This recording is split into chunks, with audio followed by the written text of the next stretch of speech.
हरे कृष्णा। आप सबको इस पवित्र आषाढ़ मास की बहुत सारी शुभकामनाएं। आषाढ़ मास केवल एक मास नहीं है, अपितु वो जीवन में हमारी आध्यात्मिकता की ओर दृष्टिपात करने का समय भी है। एक ऐसा दिव्य अवसर है जब हम अपने अंदर झांक कर देख सकते हैं कि वास्तव में हम अपनी आध्यात्मिक यात्रा के लिए कितनी प्रगति कर रहे हैं। न जाने कितने जन्मों के बाद हमें ये दुर्लभ मनुष्य जीवन मिला है। शास्त्र कहते हैं कि इस जीवन का वास्तविक उद्देश्य भगवान की भक्ति करके अपने शाश्वत स्वरूप को पहचानना है। तो चलिए इस संपूर्ण मास के दौरान परम भगवान श्री हरि के नाम, उनकी कथा और भक्ति में थोड़ा अधिक समय देते हैं।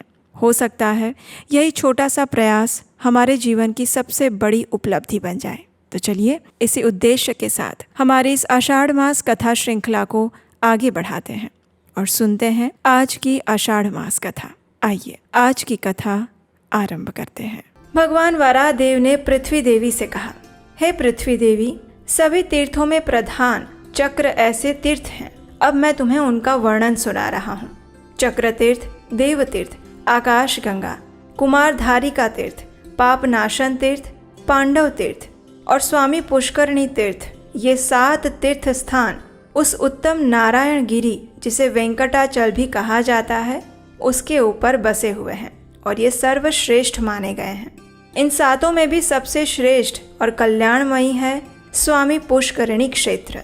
हे भूदेवी, उस स्वामी पुष्करिणी के पश्चिम तट पर तुम्हारे साथ मैं निवास करता हूँ और दक्षिण तट पर संपूर्ण जगत के स्वामी भगवान लक्ष्मी निवास विराजमान है।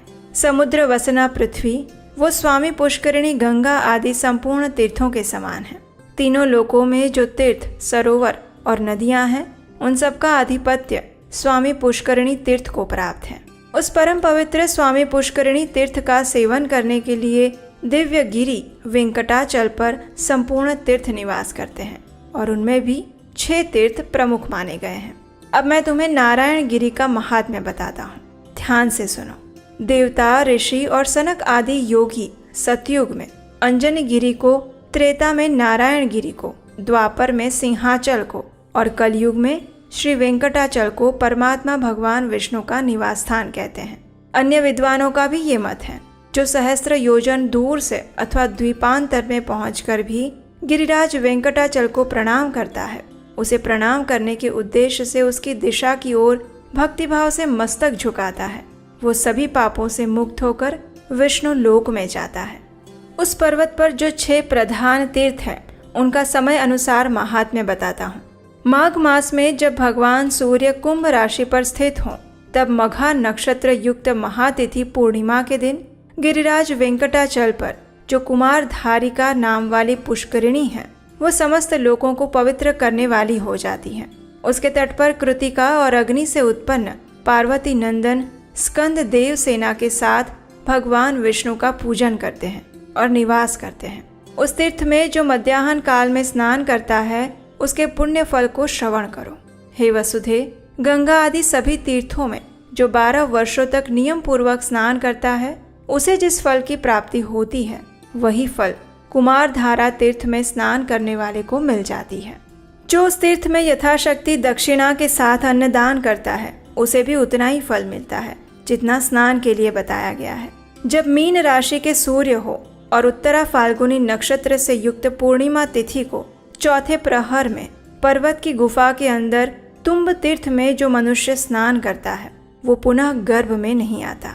जब सूर्यदेव मेष राशि पर स्थित हो, तब चित्रा नक्षत्र से युक्त पूर्णिमा तिथि को पुण्यमय प्रभात के समय आकाश गंगा के जल में स्नान करने वाला पुरुष मोक्ष प्राप्त कर लेता है। सूर्यदेव जब वृषभ राशि पर विराजमान हो, तब वैशाख मास में शुक्ल या कृष्ण पक्ष की द्वादशी तिथि के दिन रविवार या मंगलवार का योग होने पर, अथवा शुक्ल या कृष्ण पक्ष में रविवार के दिन पुष्य या हस्त नक्षत्र के योग होने पर जो मनुष्य संगव काल में पांडव तीर्थ के अंदर स्नान करता है, वो इस लोक में कभी दुख नहीं पाता और परलोक में सुख भोगता है। शुक्ल अथवा कृष्ण पक्ष में रविवार के साथ जो सप्तमी तिथि आती है, उसमें यदि पुष्य नक्षत्र अथवा हस्त नक्षत्र का योग हो, तब गिरिराज वेंकटाचल के शिखर पर वर्तमान पापनाशन नामक तीर्थ में जो स्नान करता है, वो श्रेष्ठ मनुष्य कोटि जन्म उपार्जित पापों से मुक्त हो जाता है। हे भूदेवी, अब मैं तुम्हें एक रहस्य की बात बता रहा हूँ, ध्यान से सुनो।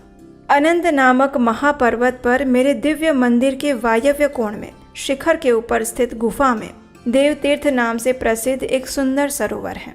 उसमें पुष्य नक्षत्र युक्त बृहस्पतिवार को अथवा व्यतिपात योग में अथवा श्रवण नक्षत्र युक्त सोमवार को जो स्नान करता है उसके पुण्य फल का वर्णन सुनो।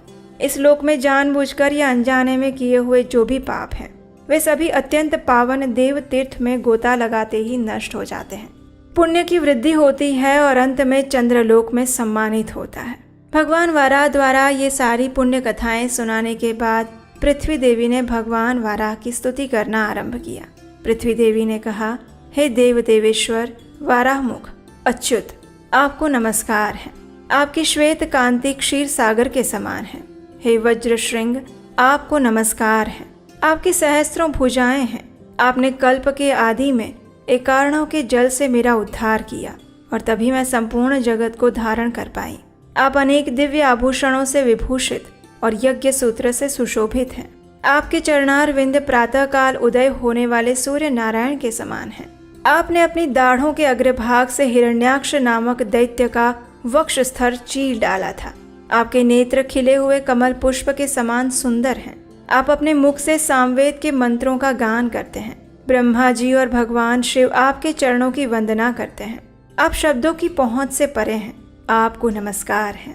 इस प्रकार स्तुति करके पृथ्वी देवी ने भगवान के चरणों में प्रणाम किया और ये देखकर भगवान वारादेव के नेत्र हर्ष से खिल उठे। उन्होंने पृथ्वी देवी को साथ लेकर गरुड़ पर आरूढ़ होकर वहां से वृषभाचल यानी वेंकटगिरी को प्रस्थान किया। नारद आदि मुनीश्वरों से प्रशंसित होकर पृथ्वीपति भगवान वाराह स्वामी पुष्करिणी के लोक पूजित पश्चिम तट पर निवास करते हैं। वह अनेक अनेक मुनीश्वर, महाभाग वैखानस और ब्रह्मा जी के तुल्य महात्मा पुरुष वाराहमुख भगवान विष्णु की आराधना में संलग्न रहते हैं। हे सूत, जो मनुष्य हम दोनों के इस धर्ममय पावन संवाद को सुनता है अथवा देवता और ब्राह्मणों के आगे पढ़ता है वो प्रतिष्ठा को प्राप्त होता है और जितने लोग सुनते हैं उन सभी को अपने अपने अभिष्ट मनोरथों की प्राप्ति होती है। इतना कहकर सूत गोस्वामी कहते हैं, हे मुनीश्वरों, भगवान व्यास ने ये महात्म्य मुझसे कहा था और मैंने जैसा सुना था वैसे ही आप लोगों के सामने वर्णन कह सुनाया है। इस प्रकार सूत जी द्वारा कहे जाने के बाद ऋषियों ने सूत गोस्वामी से एक और प्रश्न पूछा और वो क्या था ये हम सुनेंगे इसी आषाढ़ मास कथा श्रृंखला की अगली कड़ी में।